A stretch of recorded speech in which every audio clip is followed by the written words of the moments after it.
You're probably familiar with the word holiness, but do you really know what it means?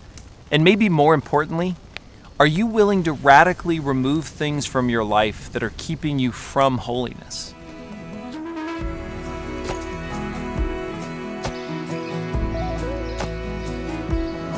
The Bible is a book with a lot to say about sin and forgiveness.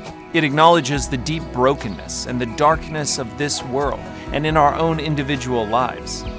But it is only by understanding the darkness of human sin that we can understand the remarkable power and light of God's forgiveness.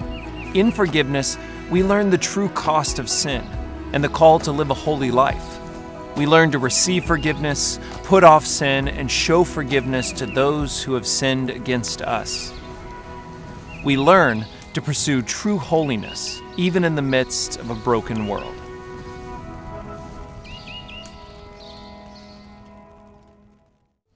The ancient Temple of Israel was considered a holy place. The instruments and furniture inside were considered holy too. We understand why temples and sacred spaces are consecrated as holy, but the Bible calls for each of us to be holy as well. When Jesus came into the temple, he sensed that some of its holiness had been lost.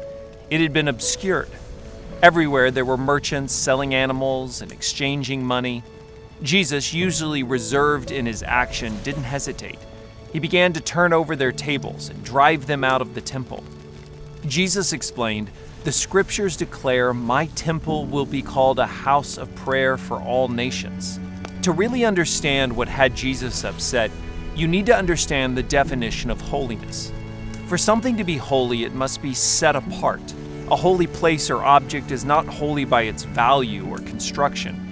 It has been made holy by its purpose. It had been set apart for a specific purpose, to serve God. What Jesus recognized was that the temple's purpose had been obscured. It was no longer being set apart exclusively for its intended use. So Jesus purified the temple. He highlighted its purpose and restored its holiness. When the Bible calls us to be holy as God's people, it intends for us to understand that same distinction. You are holy because you have been given a calling, a purpose. Your holiness is your willingness to be set apart from this world and to live towards obedience to God, not to the world. But we can lose our holiness as well.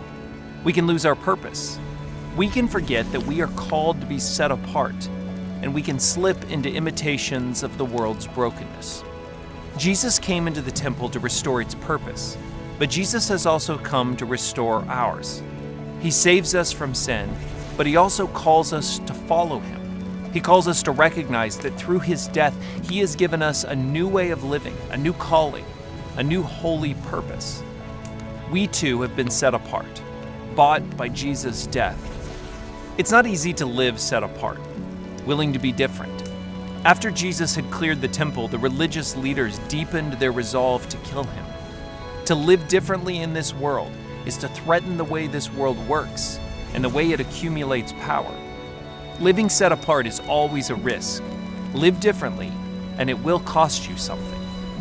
To live a holy life means being willing to radically remove the things which are displeasing to God, the things robbing you of your real purpose and identity. Are you paying attention to your holiness, to the set apart way of living for God?